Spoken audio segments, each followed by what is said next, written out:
I can't believe that we've gone this long without talking about Area 51.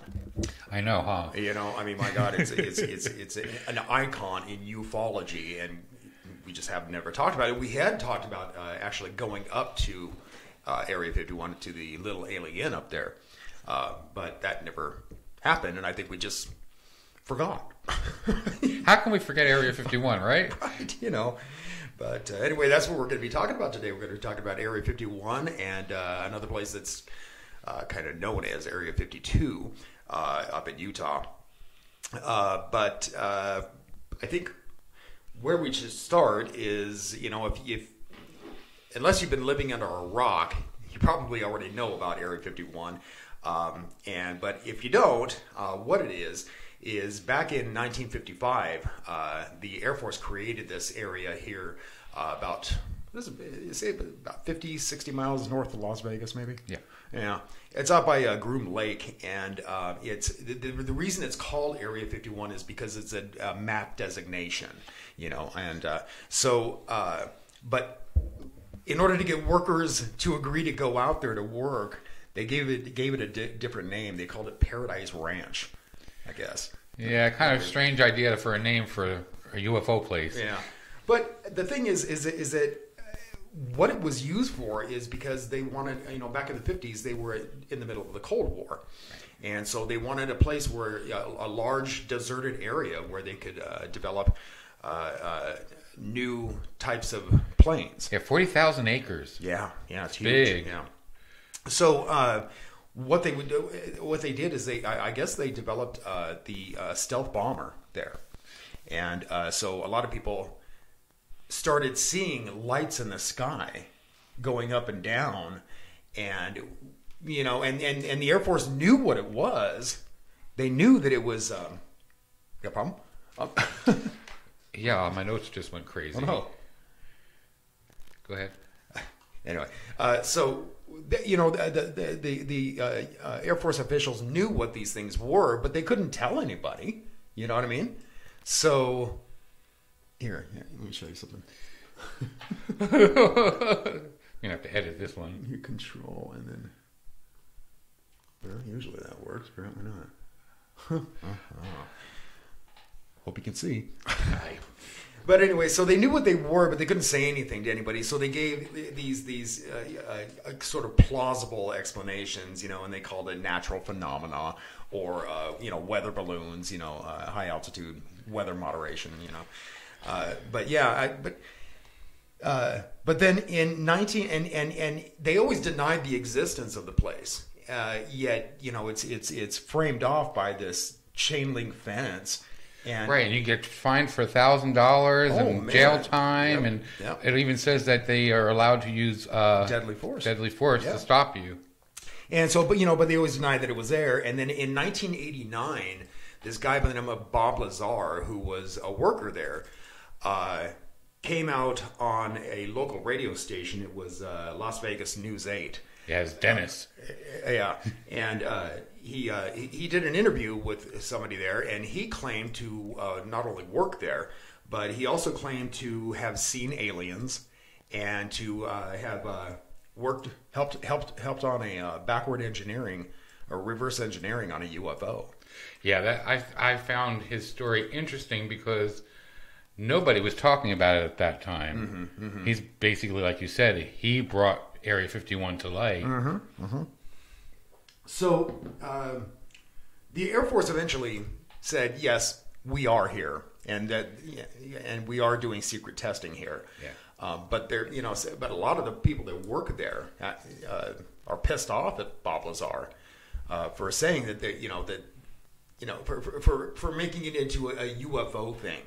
And they're like, you know, look, you're saying we have UFOs here, when in fact we're doing some really good stuff for the country here, you know, because, you know, we are developing planes here that avoid detection, you know, and so, but yeah. So. Well, he's not the only one. Bill Uhouse also came out a little while after that and said basically the same things that Bob Lazar did. Sure. You know, he's saying there's all kinds of secret UFO work going on, and that there's actually aliens there that they are working with, and even hybrids. Yeah. Well, there's a lot of speculation as to not only what goes on there, but how deep the base actually goes. There are a lot of people that say that there are multi levels, right? And at one level it's all alien, apparently, and a lot of people who say they were abducted are saying that they are transported to that place. Yeah, some kind of strange. I don't know. I do know that when Bob Lazar came out of it, he was saying that there was actually 9 full crafts in that place, but one of them looks like it had been hit with a missile, like they were trying to do testing to see if they can actually destroy the thing. Yeah. Which they can't. Yeah. And they say that the UFO that crashed in Roswell is housed there as well. Right. So and as well as the bodies that they've recovered. When I was looking into this, I found an interesting thing about the incident that happened in Roswell. That in 1947 they were doing a project called Project Mogul Balloon, and what it was is they were sending up balloons to actually with microphones to listen for incoming Russian missiles. Okay. And they're saying that this is what crashed. It wasn't a weather balloon. So they lied about the weather balloon. Then they're lying now. Who knows if they're lying about this? But that's what they're using as the cover-up. I had never heard that. But I can understand why they would want to cover a lot of this stuff because, I mean, you're talking about a base like Area 51 where it's designated as a place to work on secret operations. I mean, what are you supposed to tell the people? Oh, yeah, you caught me. This is what we're really doing. No, they're not going to do that. Right. They're never going to do that. But as I said, the whole place is surrounded by basically a chain link fence, and there's this one road where there's what do they call the boom things where you're allowed to be let in. Right. But there's like gate post. Like I said, there's a lot of these signs around where it's warning you pretty explicitly, you cannot come in here, and we will shoot you. And there's always the white truck sitting up on the mountain looking and watching. They say they're watching everywhere. And it used to be that you were able to get up on a certain hilltop there, and you could, with just a pair of binoculars, you could see the base itself and what was going on there. But that they've since, I can't remember the year they stopped it, but they've since acquired more land around there, so you can't even get up there anymore. And but the people who go out there to Area 51 to investigate, they'll go and they say it's in the wee morning hours when you're more likely to see some strange lights going up and down. But in reality, and you know this as well as I do, what it is, it's Janet Airlines. And which is based out of McCarran here in Las Vegas, which isn't very far from our house, and we see Janet Airlines going over our head all day long. Yeah, you can tell it's them because they're unmarked. Yeah, it's basically a pure white plane. Sometimes they have a red stripe on them. Well, yeah, it's a white plane. It has a red stripe there. I've seen some other planes taking that route too. But and we can tell that it's where they're going because of the way the flight paths are. Yeah, it's specific. There's a very specific flight path for the airport, and also this goes in a totally different direction towards Area 51, which no actual planes from the airports go in that direction. Right, and that's the only way that the workers get in and out of Area 51. So, they barely use the road anymore to ship people in. And that in itself is kind of a weird, mysterious thing, that Janet Airlines. Not a lot of people know a whole lot about it because nobody has access to it. Right. Most people anyway. Just the elite few, I guess. But they don't even really know what Janet stands for. If it's the founder's wife's name, they think, or maybe it's just another non-existent terminal. I kind of like that one. It's not Janet for like Janet Majors. Yeah, Janet Majors. Janet. But yeah, and there's also rumors that all the windows on the plane on the sides of the fuselage are all blacked out because the place, all the workers are on a need to know basis. So if something's going on at the base, they don't want them seeing what's happening out there. So really, the only windows that are clear would be for the pilot. And I'm sure their level of security must be so high because they could see everything. Right. Actually, absolutely. But again, I don't know if that's true or not. Who knows? Now, when I was looking into this, I found something else interesting, that there are several court cases going on for people who have suffered from the burning of things that they shouldn't be burning, that they're getting cracked skin, they're getting right. fish scales, having trouble breathing. The fish scales, they say it's like fish scales, they take sandpaper and actually sandpaper them off. They're so hard. Wow. And they grow back and stuff. But the interesting thing is they can't even use their real name, because if they're found out discussing what's happened down there, they can actually get killed, jailed, or silenced in some way or another. So all the court cases are under John Doe. I'm surprised that Bob Lazar hasn't. I mean, I know his place has been raided more than once by people claiming that he had stolen alien technology or something like that. But nothing's really happened to him yet, I guess. Well, what I find interesting, too, is all these presidents, from Clinton on, have supposedly going to release all this information, and they say they can't find anything either. No, and you know why? Is because this is top-of-the-line security clearance. The presidency is a temporary job. They don't need to know. They don't have clearance. They don't have clearance. Yeah. That just amazes me. Yeah. And anybody who thinks that the president has access to this stuff, I mean, you see movies like Independence Day, and the president has knowledge of this stuff, and I think even in the movie, the president was like, "What? I didn't know that." Right. And again, it's because it's a temporary job. Really, that's what it comes down to. Another thing I found interesting about Bob was that he was actually convicted in the 1990s for a felony case, because he was installing cameras in a brothel. Okay. Yeah, that I was like, but they said that it was because he was abetting a prostitution ring by installing these cameras and watching. I see. And so he pleaded guilty to this, and he was ordered to do 150 hours of community service, and was told he was never allowed to go into the brothels again. I was like, I'm looking up UFOs, and here we go into prostitution rings. I found that quite fascinating that he was connected into that. Yeah. That's weird. But anyway, and also a lot of people think that people that believe in the faked moon landing, that one of the reasons that you can't get into the area is because it looks too much like the footage from the moon, and people will put two and two together. Right. So. And they think that other parts of the faked moon landing were actually filmed in a hangar there. There are a lot of places that they did a lot of the testing for the rovers and stuff like that, and the settlement and landing of this craft in the area. They'll admit to that, but of course they're never going to admit if they actually faked it or not. Right. Of course not. No. But the thing is that Area 51 has become just so iconic in American culture, really. And it's become a huge tourism spot. And so in 1996, I guess it was 1996, the state of Nevada renamed Highway 375 the Extraterrestrial Highway. I think that's a pretty cool thing for them to do, actually. I agree. And but the only place up around in that area is this little bitty town, and it's called Rachel. And they have they have a population of like 50 some odd people. That's it. Woohoo! Yeah, booming.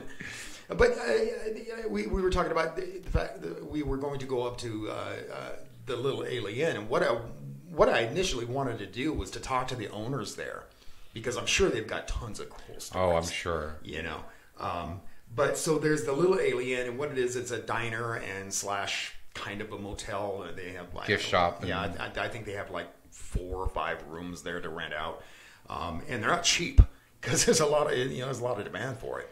Well, yeah, because they're the closest you can get to Area 51. Yeah, and check this out. Next to it is this place called the Alien Research Center, which is a pretty grandiose title for this place, considering it's just a gift shop, and it's located in like a airplane hangar. Alien Research Center. I love that. I'd like to go up and visit it one of these days. Too.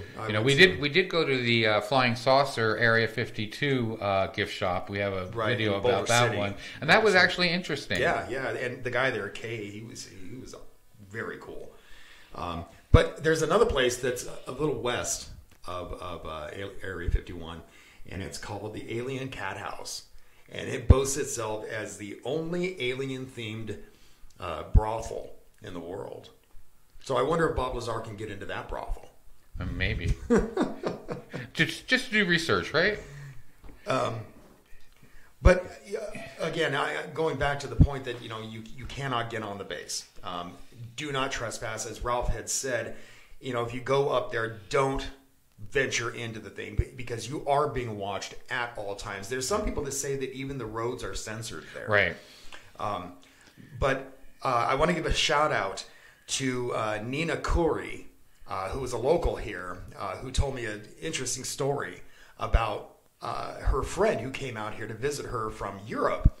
And even though she explicitly warned him not to do it, he trespassed on the thing. Ooh. And he got about 300 feet in, and he was met with a couple of AR-15s, and he's staring down the barrels of these things. And, and so they took him into custody, and then they screwed around with him for a while and made him wait for like 3 hours for the local sheriff to come. And basically what he did is he gave him a fine of $670 for trespassing. Oh, he kind of lucky because I'm sure he was shitting bricks that something more is going to happen. Oh my God. Anyway, thanks, Nina. I appreciate the little story there. But now, Area 51 is not the only area around there, too. Yeah. We have a lot of different areas. We have the Area 52, where they do a lot of the biological and chemical weapons research. That's up in Utah. Okay. And Area 52 is actually a misnomer because that's not because, like I said, Area 51 is a designation on a map. Right. And Area 52, there is actually an Area 52 here in Nevada. But what Ralph was talking about is the Dugway Proving Ground up in Utah. It's near Skull Valley. It's about 85 miles southwest of Salt Lake City. Right. And so because of that, it's not actually Area 52, but people call it that because for years and years and years, you couldn't get on the base and everything was very secretive. And what they were doing was they created it like back during World War II to run secret testing for biological and chemical weaponry. Right. There's also a truck driver if you look in YouTube, he actually talks about how he was a cement mixer driver that would actually go and bring truckloads of cement down. Okay. And it would take him 4 hours to get into the bottom of the area where they are digging and making tunnels, deliver his load, and head back out. Mm-hmm. Now, these tunnels supposedly go all the way to Area 51 so right. They can go underground and transport things without anybody seeing it. That would have been a massive undertaking to create that tunnel, because you can imagine how far that is. Right. I mean, I'm surprised they were able to get away with it in secret, if it was done at all. Well, it's not too much secret if this guy's claiming he was bringing cement, I guess. They would have to have several trucks doing it. Imagine the cement it would take to do that. Well, I mean, just digging it alone right. would be just a massive the big equipment they would need and everything. Lord. But I also found that there was an Area 27, and that was in Nye County in southern Nevada, and that's where they do a lot of the bomb testing. They supposedly set off 928 nuclear bomb tests there. I wonder if that was a place. Some guy was recently shot and killed because he trespassed. He was trying to get into it. Yeah. I think it was the same place. Yeah. And then there's also Area 12, which is northwest of Nevada, and that's supposedly where they have housing for 600 people that, again, have tunnels to go to Area 51. Is that right? Yeah. So there's all Where's that located? That is located in the northwest of Nevada, Rainier Mesa. Okay. I don't know exactly where that's at, but they supposedly have tunnels going to there too. Like maybe near Reno, that right area? Up in that area. I guess that's where they house the long-term people that are there to help and work at the place in Area 51. Mm-hmm, mm-hmm. So that's hold 600 people. That's a good amount of people. You figure this is such a secret site. Not many people are getting that much clearance. Well, and they would have to do something. I mean, because people are commuted in there via Janet Airlines, and I'm sure they don't just go home every day. there's got to be some sort of accommodations there. Right. You Especially know? if you're having to fly in most of the time. Right. They'll go in and they'll work for a week, and then maybe they'll get a few days off, and then, you know. But yeah, I mean, I just can't imagine they're going back and forth in the same day every day. You know. But the Janet Airlines certainly flies by us a lot. All the time. I would venture to say 6, 7 times a day. I would say. But yeah, just about any time you go out there, you can probably see one. Anytime you go out in the yard. Oh yeah, pretty much. But anyway, let's get back to the Dugway thing. Yes. As I said, what they're used is they were being used for biological and chemical weapons, and one of the operations that I found kind of interesting is that it was called Operation Bellwether, and this information was released by the Freedom of Information Act that was instated by Carter way back when. Right. But anyway, this Operation Bellwether, what it was is they infected mosquitoes with what was said to be an inert disease, an inert bacteria, an inert virus. And what they did is they released this on civilian populations here in the U.S. That's scary. Isn't it scary? Yeah. You know, I mean, you know how Ralph and I are kind of into government conspiracies and that kind of thing. But this is one thing that is it was released. This is what they did. It was a fact, and you know, I mean, and you talk about the fluoridation tests that they've done on the American public. I mean, it's just amazing what they seem to think that they can get away with, and they do. They get away with it, but you know, we find out when some of this stuff is released. Mm-hmm. The only problem I have is a lot of times when they release this information, so much of it is blacked out for security reasons. Redacted, right, exactly. That we actually don't know the full story, so it could even be worse than what we're seeing, which is already pretty scary. Oh, really? Absolutely, no doubt. You know, and you're talking about up there at that place. There's also the Skull Valley incident that happened in the same place, where over 6,000 sheep were killed and died. That happened back in 1968. I guess, but it influenced a lot because, getting back to that actually. So, I guess days before this, these farmers went out and saw their sheep all dead. 6,000 sheep, jeez. Yeah. You know, anyway, days before that, they had been doing operations, 3 operations in one day. Wow. They're separate operations, but they were all involving nerve gas. So, Kel, surprise.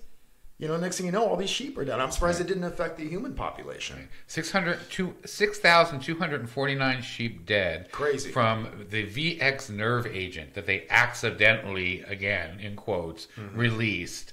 Now, what I found interesting... Oops, right? Come on. What I found interesting about this is you had to do a little digging, but they actually replaced all these sheep and actually admitted to it, but under the table, that we'll give you compensation for this.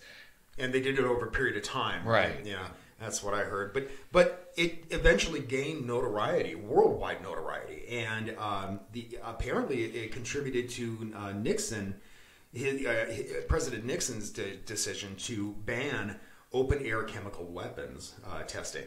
And that happened in 1969.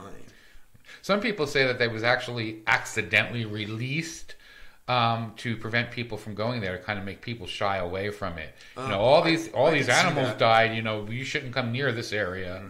Yeah, I can see that too. But today's society, it wouldn't work, I don't think, nowadays compared to back then. I mean, figure back then in the 60s, everybody was so afraid of like the Cold War and all the things that were going on. Nowadays, people are not as smart in that aspect. They're like, let's go see it anyway. Yeah, I was about to mention something about that. That, you know, these people that venture onto these bases, or at least try, they've got balls of steel. Oh, because yeah. I'll tell you, as much as I believe in the covert and clandestine things that the government's involved with, I still wouldn't test my luck with this, because I mean, if they're telling you deadly force is authorized.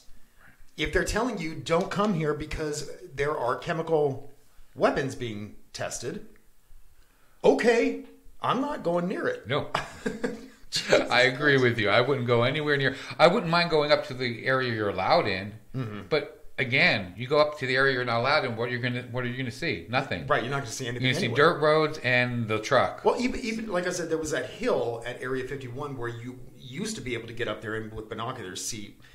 But again, what are you going to see? What are you going to see? You're going to see trucks moving around, maybe, and that kind of thing. Maybe entrances to tunnels, maybe some hangars. Right, but nothing that you wouldn't expect. It's not like they're going to have aliens walking around the base. Right. You're not, and they're not necessarily, especially in broad daylight. They're not going to have be carting out UFOs, flying saucers to take off and test.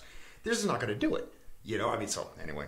But one of the things I found interesting when I was researching this thing about the Dugway sheep incident is that is apparently what inspired Stephen King to write The Stand. Oh, I could see that. Yeah, I can see that, but again, I got that information, and I wasn't able to find it anywhere else except for Wikipedia. So take it with a grain of salt. Yeah.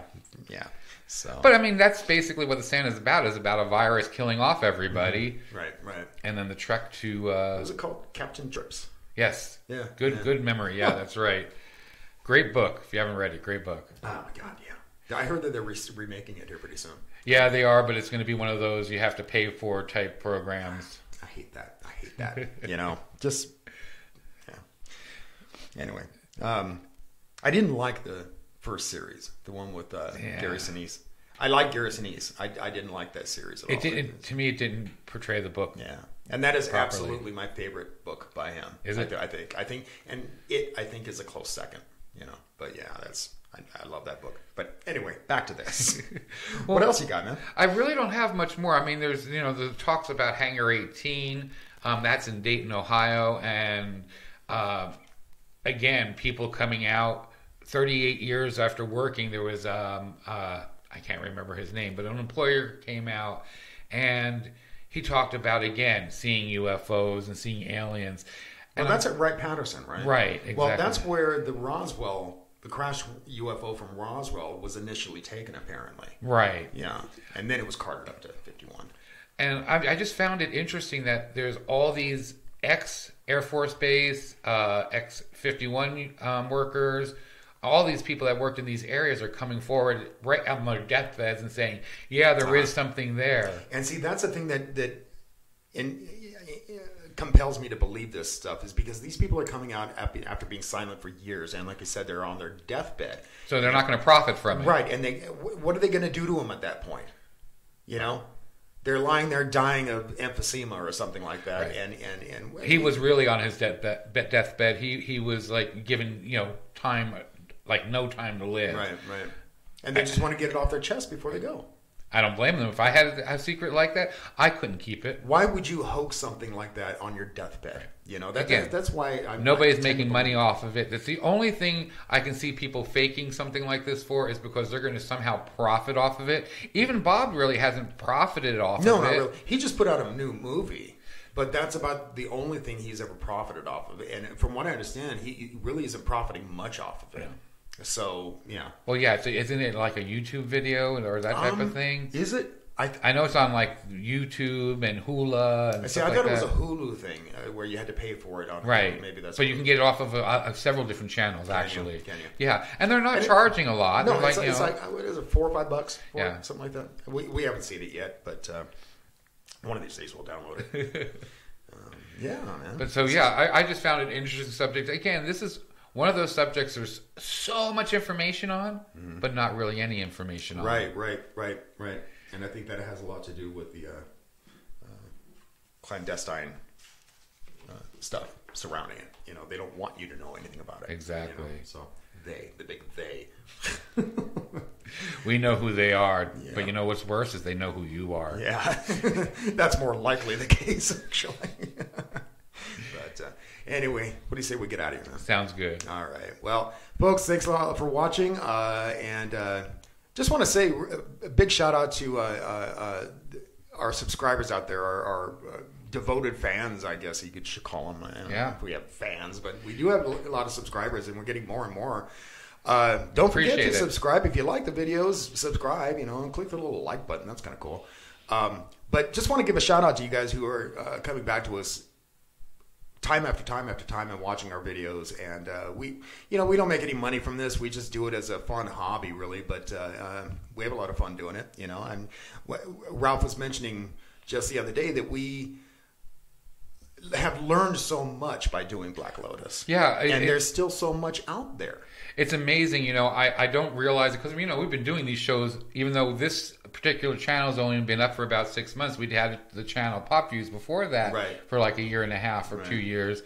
And I think about it and I see something and go, oh, I know all about this.